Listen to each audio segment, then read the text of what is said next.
அவருடைய வருகை என்று சொல்லும் பொழுது அது இந்த நாம் இருக்கிற நாட்களில் இருக்கலாம், இல்லைன்னா நம்முடைய தலைமுறைகள நாட்களாக இருக்கலாம். இப்போ இயேசு கிறிஸ்து வாராரோ அதோ நாம் தாம் இந்த உலகத்தை விட்டு ஆண்டவரத்தில் எடுத்துக்கொள்ளப்படுகிறோமோ என்று நமக்கு தெரியாது.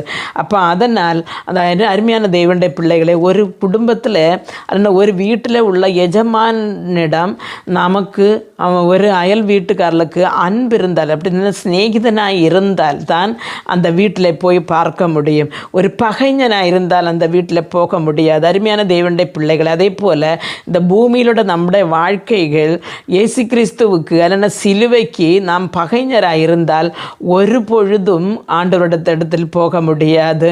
ஆனால் நமக்கு நாம் அவருக்கு சிநேகிதாக இருந்தால் தான் நமக்கு போக முடியும். அதனால் நமக்கு இரட்சகர் வர காத்திருக்கிற நாம் அவருடைய இரட்சையின் அந்த வஸ்திரத்தை தரித்து கொண்டு, இரட்சிப்பின் வஸ்திரத்தை தரித்து கொண்டு